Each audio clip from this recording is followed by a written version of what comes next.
നിങ്ങളെ ഗസ്റ്റായിട്ട് വന്നിരുന്ന ആളെ അറിയാം. ഇദ്ദേഹം നമ്മുടെ നാട്ടുകാരനാണ്, മലയങ്കിഴിക്കാരനാണ്. സുനിൽകുമാർ എന്നാണ് അദ്ദേഹത്തിൻ്റെ പേര്.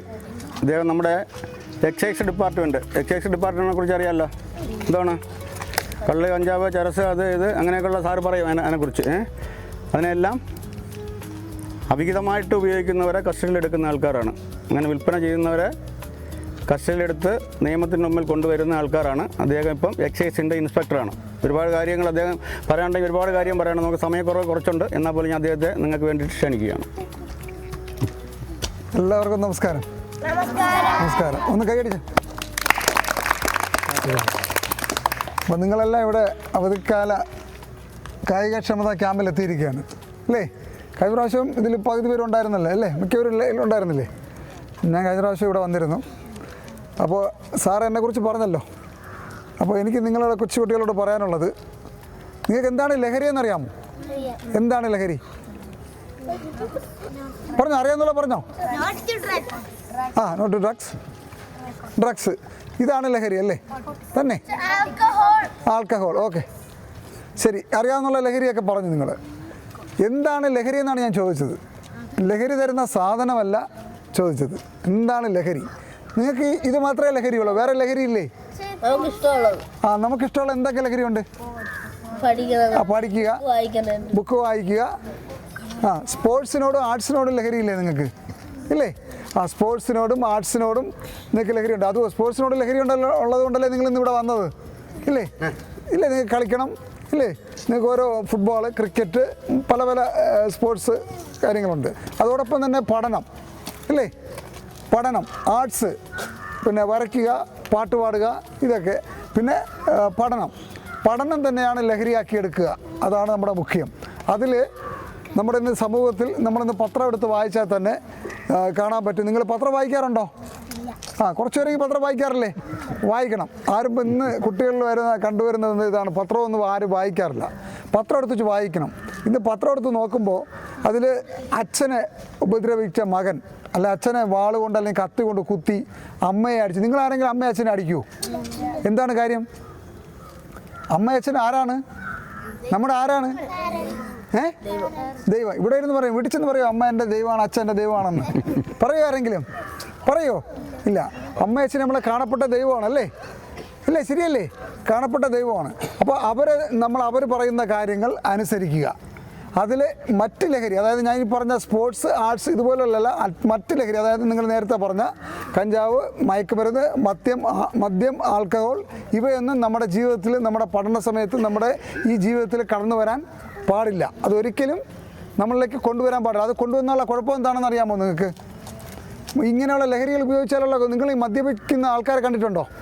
ചിലർ ഈ മദ്യപിച്ച് സിനിമകളിലൊക്കെ കണ്ടിട്ടില്ലേ? ഓടയിൽ കിടക്കും, അല്ലെങ്കിൽ റോഡിൽ കിടക്കും, ഉടുതുണിയൊന്നും ഇല്ലാതെ കണ്ടിട്ടില്ലേ? അവരുടെ അടുത്ത് ആരെയും നിങ്ങൾ പോവോ? എന്താണ് അവരുടെ അടുത്ത് പോകാത്ത? എന്താണ്?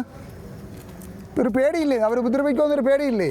അപ്പോൾ നമ്മൾ തന്നെ മദ്യപിച്ച് അല്ലെങ്കിൽ നമ്മൾ തന്നെ മയക്കുമരുന്ന് ഉപയോഗിച്ചിട്ട് നിന്നാൽ നമ്മുടെ അടുത്ത് ആരെങ്കിലും വരുമോ? ഈ മയക്കുമരുന്ന് ഉപയോഗിച്ചാൽ അല്ലെങ്കിൽ മദ്യപിച്ചാലുള്ള പ്രശ്നമെന്ന് വെച്ചാൽ നമ്മുടെ അച്ഛനമ്മമാർ നമ്മളെ വെറുക്കും, കൂട്ടുകാർ നമ്മളെ വെറുക്കും, നമ്മുടെ സഹപ്രവർത്തകർ നമ്മളെ വെറുക്കും, നാട്ടുകാർ വെറുക്കും, നമ്മളെ മറ്റുള്ളവർ മാറ്റി നിർത്തും. സമൂഹത്തിൽ നമ്മളെ മാറ്റി നിർത്തിയാൽ നമുക്ക് എന്തെങ്കിലും ചെയ്യാൻ പറ്റുമോ? നമ്മളെ കൂട്ടുകാരോ നാട്ടുകാരോ വീട്ടുകാരോ ഇല്ലെങ്കിൽ നമുക്ക് എന്തെങ്കിലും ചെയ്യാൻ പറ്റുമോ? അച്ഛനമ്മമാർ നമ്മളെ സ്നേഹിക്കുന്നുണ്ട്. അച്ഛനമ്മമാർക്ക് നമുക്ക് തിരികെ എന്താണ് കൊടുക്കാനുള്ളത്? സ്നേഹം കൊടുക്കണം. അതോടൊപ്പം തന്നെ അവർ നയിക്കുന്ന രീതിയിൽ നിങ്ങൾ അവരെ അനുസരിച്ച് നിങ്ങളെ പഠനം മുന്നോട്ട് കൊണ്ടുപോകണം. ഇതിലൊന്നും നമ്മളെ ലഹരി ചേർക്കാൻ പാടില്ല. ഞാനൊരു ചെറിയ ഉദാഹരണം പറഞ്ഞുകൊണ്ട് അവസാനിപ്പിക്കാം. ടോം എന്നൊരു വ്യക്തി സ്കൂളിൽ പഠിക്കാനൊന്നും അത്ര മിടുക്കനൊന്നും അല്ലായിരുന്നു. ആരാണ്? ടോം എന്ന വ്യക്തി അത്ര പഠിക്കാനൊന്നും മിടുക്കനൊന്നുമില്ലായിരുന്നു. ഒരിക്കൽ ടീച്ചർ ഈ ഭയങ്കര കുസൃതിക്കാരനായിരുന്നു. ടീച്ചർ ഒരു കത്ത് എഴുതിയിട്ട് ടോമിൻ്റെ കൈ കൊടുത്തിട്ട് പറഞ്ഞു, നിൻ്റെ അമ്മയുടെ കയ്യിൽ കൊണ്ടു കൊടുക്കണമെന്ന് പറഞ്ഞു. ഈ ടോം എന്ത് ചെയ്യുന്നുണ്ട്? ഈ കത്ത് അമ്മയുടെ കയ്യിൽ കൊണ്ടു കൊടുത്തപ്പോൾ അമ്മ ഈ കത്ത് പൊട്ടിച്ച് വായിച്ചപ്പോൾ അമ്മയുടെ മുഖം വിളറുന്നത് കണ്ടിട്ട്, അമ്മയുടെ മുഖം, ഈ കത്ത് നോക്കുമ്പോൾ അമ്മയുടെ മുഖം ഒരുമാതിരി ആവുന്നു. അത് കണ്ടിട്ട് ടോം ചോദിച്ചു, എന്താ അമ്മ ടീച്ചർ കത്തിൽ എഴുതിയിരിക്കുന്നത്? അപ്പോൾ അമ്മ പറഞ്ഞു, ഒന്നുമില്ല, നീ ഇനി ആ സ്കൂളിൽ പഠിക്കണ്ട, നിന്നെ ഞാൻ തന്നെ പഠിപ്പിച്ചു കൊള്ളാം. നിന്നെ ഞാൻ തന്നെ പഠിപ്പിച്ചു. എന്നെ കേൾക്കുന്ന അച്ഛനമ്മമാർ കൂടിയാണ് ഈ കാര്യം പറയുന്നത്. നിന്നെ ഞാൻ തന്നെ പഠിപ്പിച്ചോളാം, നീ ഇനി ആ സ്കൂളിൽ പഠിക്കണ്ട, നിന്നെ വേറെ സ്കൂളിൽ കൊണ്ടാക്കാമെന്ന് ടോമിനോട് അമ്മ പറഞ്ഞു. അങ്ങനെ ഈ അമ്മ മകനെ ആ സ്കൂളിൽ വിടാതെ മറ്റിടത്തുകൊണ്ട് പഠിപ്പിച്ച് അവനെ വളർത്തി വലുതാക്കി അവൻ്റെ അഭിരുചികൾ അറിഞ്ഞുകൊണ്ട് അവനെ മുന്നോട്ട് കൊണ്ടുപോയി. അവസാനം ഈ ടോം വളർന്ന് വലുതായി. ബൾബ് കണ്ടുപിടിച്ചത് ആരാണ്? തോമസ് ആൽവ എഡിസൺ എന്ന മഹാശാസ്ത്രജ്ഞനായി, ഒരുപാട് കണ്ടുപിടുത്തങ്ങൾ കണ്ടുപിടിച്ച മഹാശാസ്ത്രജ്ഞനായി മാറി. ഒരിക്കൽ അദ്ദേഹം തൻ്റെ വീട്ടിൽ വന്നപ്പോൾ ഈ ബുക്ക് അടുക്കി വയ്ക്കുന്ന ഷെൽഫില്ലേ, ആ ബുക്കുകളെടുത്ത് ഇങ്ങനെ പരിശോധിച്ചുകൊണ്ട് നിന്നപ്പോൾ ആ ബുക്കിനിടയിൽ നിന്നൊരു കത്ത് തറയിൽ വീണു.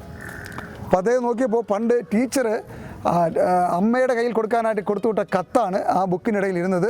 അദ്ദേഹത്തെ എടുത്തുവെച്ച് വായിച്ചപ്പോൾ അതിൽ എഴുതിയിരുന്നത് ഇങ്ങനെയാണ്: നിങ്ങളുടെ മകൻ പഠിക്കാനൊന്നും അത്ര മിടുക്കനൊന്നുമല്ല, അവൻ ഇവിടെ പഠിച്ചാൽ മറ്റു കുട്ടികളുടെ ഭാവിയും ഇല്ലാതായി പോവും, അതുകൊണ്ട് നിങ്ങൾ അവനെ തന്നെ പഠിപ്പിക്കുക, അല്ലെങ്കിൽ വേറെ എവിടെയെങ്കിലും കൊണ്ടുപോയി പഠിപ്പിക്കാനാണ് ആ കത്തിൽ ടീച്ചർ എഴുതിയിരുന്നത്. അപ്പോൾ ഈ തോമസിന് മനസ്സിലായ ഒരു കാര്യം, ലോകം മഹാമരമണ്ടനെന്ന് മുദ്ര കുത്തിയ ടോമിനെ പഠിപ്പിച്ച് അവൻ്റെ ഇഷ്ടങ്ങൾ അറിഞ്ഞ് അവൻ്റെ അഭിരുചികൾ അറിഞ്ഞ് അവനെ പഠിപ്പിച്ച് വലുതാക്കി ലോകമറിയുന്ന മഹാശാസ്ത്രജ്ഞനാക്കി മാറ്റാൻ ആ അമ്മയ്ക്ക് സാധിക്കുമെങ്കിൽ ഇവിടെ നിൽക്കുന്ന ഓരോ അച്ഛനമ്മമാർക്കും നിങ്ങളുടെ മക്കളുടെ അഭിരുചികൾ അറിഞ്ഞുകൊണ്ട് അവരെ നേരിട്ട് മറ്റ് ലഹരിയിലേക്ക് നയിക്കാതെ നേരിട്ട് അവരെ വലിയ ഉന്നതങ്ങളിലേക്ക് എത്തിക്കാനായിട്ട് സാധിക്കും. ഞാനിവിടെ ഇരിക്കുന്ന അച്ഛനമ്മമാർ കൂടിയാണ് പറയാം. കാരണം നമ്മുടെ മക്കളുടെ അഭിരുചികൾ നമ്മൾ അറിയേണ്ടത് ആവശ്യമാണ്. ഇന്ന് കുട്ടികളെ നമ്മുടെ ഇഷ്ടത്തിന്, അല്ല അപ്പുറത്തെ കുട്ടി ഇന്നത് പഠിക്കുന്നു, ആ കുട്ടിക്ക് ഇത്ര മാർക്ക് കൂടി, ഈ കുട്ടി അങ്ങനെയല്ല. നമ്മുടെ മക്കളെ നമ്മൾ അവരുടെ അഭിരുചികൾ എന്താണെന്ന് അറിഞ്ഞുകൊണ്ട് അവരെ മുന്നോട്ട് കൊണ്ടുപോവുകയാണെങ്കിൽ അവർക്ക് അതിലേക്ക് വലിയ വിജയം കൈവരിക്കാനായിട്ട് സാധിക്കും. അതോടൊപ്പം തന്നെ മക്കളെ, എനിക്ക് നിങ്ങളോട് പറയാനുള്ളത്, നിങ്ങൾ ആരും തന്നെ യാതൊരു ലഹരിയിലും ചെന്ന് ചാടരുത്. നിങ്ങളുടെ സ്കൂളുകളിലോ നിങ്ങൾക്ക് ഇതിനുള്ള അവയർനെസ് ക്ലാസ്സുകൾ തരും. നമ്മുടെ അടുത്തുള്ള കുട്ടികൾ ആരെങ്കിലും ഇത്തരത്തിലുള്ള സാധനങ്ങൾ നമ്മൾ ചിലപ്പോൾ അറിയാതെ ഇതിൽ ചെന്നപ്പെടും. മനസ്സിലായില്ലേ? കൂട്ടുകാർ അറിയാതെ ചെന്നപ്പെടും. പിന്നെ ഈ പരസ്യങ്ങളുടെ സ്വാധീനം, പരസ്യം കണ്ടിട്ടില്ലേ? പരസ്യം കണ്ടിട്ട് ടി വിയില്ലേ? പരസ്യങ്ങളുടെ സ്വാധീനം മൂലം ചെന്നപ്പെടും. പിന്നെ എന്താണ്? കൂട്ടുകാരുടെ നിർബന്ധം മൂലം. കൂട്ടുകാർ പറയും കുഴപ്പമില്ല ഇത് ചെയ്യാൻ പറയും. ഇങ്ങനെയുള്ള ലഹരിയിലേക്ക് പോകാനായിട്ട് വളരെ സാധ്യതകളുണ്ട്. നിങ്ങൾ ആരും തന്നെ അതിലേക്ക് പോരും. എന്താണ്? Say no to drugs. നേരത്തെ ഒരു മോൻ പറഞ്ഞു, നോ ടു ഡ്രഗ്സ്. നമ്മൾ ഡ്രഗ്സിനെ എപ്പോഴും മാറ്റി നിർത്തുക. ഒരിക്കൽ പോലും നമ്മുടെ ജീവിതത്തിൽ ഇങ്ങനെയുള്ള ലഹരി മരുന്നുകൾ കൊണ്ടുവരാതിരിക്കാൻ നമ്മൾ ശ്രമിക്കുക. ആരെങ്കിലും അത് ഉപയോഗിക്കുന്നു എന്ന് കണ്ടാൽ നിങ്ങൾ ഉടനെ അത് അറിയിക്കേണ്ട അധികൃതരെ അറിയിക്കുക. മനസ്സിലായോ? എല്ലാവർക്കും വേറെ എന്തെങ്കിലും ബുദ്ധിമുട്ട് തോന്നുന്നുണ്ടോ ഞാൻ പറയുമ്പോൾ? ഇല്ലല്ലോ. അപ്പോൾ ഈ ഡ്രഗ്സ് ഉപയോഗിച്ചാൽ നമ്മുടെ കൈകാലുകൾ വലിഞ്ഞു മുറുകും. എന്താണ്? കൈകാലുകൾ വലിഞ്ഞു മുറുകും. പിന്നെ നാം ചെയ്യുന്ന പ്രവൃത്തി എന്താണെന്ന് നമുക്ക് തന്നെ അറിയാൻ പറ്റാത്ത ഒരവസ്ഥയിലേക്ക് ഇത്. നിങ്ങൾ കണ്ടില്ലേ? മദ്യപിച്ച് നിൽക്കുന്ന ആൾക്കാർ ചെയ്യുന്ന കണ്ടിട്ടില്ലേ? അവർ ചെയ്യുന്ന എന്താണെന്ന് അവർക്ക് തന്നെ അറിഞ്ഞുകൂടാ. അവരെന്താ വീട്ടിൽ കിടന്ന് ബഹളം കാണിക്കും, പിന്നെ മക്കളെയും പിന്നെ ഭാര്യയെയും മറ്റു ആൾക്കാരെ അടികൂടാൻ പോവും, ബഹളം വയ്ക്കാൻ പോവും. കണ്ടിട്ടില്ലേ? ചില ഡ്രഗ്സ് ഉപയോഗിക്കുന്ന ആൾക്കാർ അവർക്ക് എന്ത് ചെയ്യണമെന്ന് അറിയാൻ പറ്റില്ല. അവർ ബൈക്ക് ഓടിക്കുകയാണെങ്കിൽ അപ്പോൾ ഭയങ്കര സ്പീഡിൽ പോവും. എവിടെയെങ്കിലും ചെന്ന് ഇടിച്ച് അവരെന്താണ് എന്നേക്കുമായി അവർ ഒന്നിൽ ലോകം വിട്ടുപോകും, അല്ലെങ്കിൽ ആക്സിഡൻറ്റ് പറ്റി കൈകാലുകൾ ഒടിഞ്ഞു കിടക്കും. നമുക്കൊക്കെ അങ്ങനെ നമ്മുടെ കൈകാലുകൾ ഒടിഞ്ഞു കിടക്കാൻ നമുക്ക് താല്പര്യമുണ്ടോ? ഇല്ല. നമുക്കെന്താണ്? പഠനം തന്നെയാണ് ലഹരി. പിന്നെ ഇത് ഉപയോഗിച്ചാൽ നമ്മുടെ ഇന്നോർഗൻസ് എന്തൊക്കെയാണ്? നമ്മുടെ ശരീരത്തിലെ അവയവങ്ങൾ നശിക്കാനിടയുണ്ട്. പിന്നെ അതുമാത്രമല്ല, ഈ അവയവങ്ങളൊക്കെ പണിമുടക്കിയാൽ എന്താ പറ്റുന്നത്? നമുക്ക് രോഗം, ക്യാൻസർ പോലുള്ള മാരക അസുഖങ്ങളുണ്ടാവും. എന്താണ്? ക്യാൻസർ പോലുള്ള മാരക അസുഖങ്ങളുണ്ടാകും. അങ്ങനെ ഉണ്ടായാൽ നിങ്ങൾ കണ്ടിട്ടില്ലേ? ക്യാൻസർ പിടിപെടുന്ന ആൾക്കാരുടെ ബുദ്ധിമുട്ടുകൾ നിങ്ങൾ കണ്ടിട്ടില്ലേ? നിങ്ങൾ സിനിമ കാണാൻ പോകുമ്പോൾ ഒരു പരസ്യം കാണിക്കാറില്ലേ? പുകയില ഉപയോഗിച്ച് ഒരാൾക്ക് വരുന്ന ഹൃദ്രോഗം വരുന്നതും അയാൾക്ക് പിന്നെ ക്യാൻസർ പിടിപെടുന്നതും ഈ ഭാഗം മൊത്തം മുഖം മൊത്തം പിന്നെ ഓപ്പറേഷൻ ചെയ്ത് മാറ്റുന്ന ഒരു പരസ്യം കണ്ടിട്ടില്ലേ സിനിമ കാണാൻ പോകുമ്പോൾ? കണ്ടിട്ടുണ്ടോ നിങ്ങൾ? തിയേറ്ററിൽ കാണിക്കാറില്ലേ? ടി വിയിലും കാണിക്കാറില്ലേ? നമ്മുടെ മുഖം, ഈ സുന്ദരമായ മുഖം അതുപോലെ ആവാൻ നമുക്ക് ആർക്കെങ്കിലും തോന്നുമോ? നമുക്കാർക്കെങ്കിലും അങ്ങനെ ഉണ്ടാവണമെന്ന് നമുക്ക് തോന്നുമോ? അതുണ്ടാവാതിരിക്കാൻ നമ്മൾ എന്താ ചെയ്യേണ്ടത്? ഇങ്ങനെയുള്ള പുകയില ഉൽപ്പന്നങ്ങൾ ഉപയോഗിക്കാതിരിക്കുക. അത് ഉപയോഗിക്കുന്നവരെ പറഞ്ഞിത് ലഹരിയാണ്, ഇത് ഉപയോഗിച്ചാൽ നമ്മുടെ ശരീരത്തിലെ ഓരോ അവയവങ്ങളും നശിക്കുമെന്നും നമുക്ക് പിന്നെ എന്ത് ചെയ്യണമെന്ന് നമുക്ക് അറിയാൻ പറ്റാത്തൊരവസ്ഥയിലെത്തുകയും നമ്മുടെ സമൂഹം തന്നെ നമ്മുടെ മാറ്റി നിർത്തുകയും ചെയ്യും.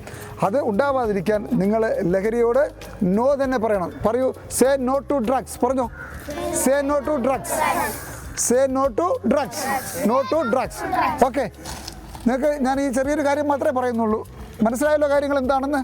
ഓക്കെ, നിർത്താം സാർ. വാ.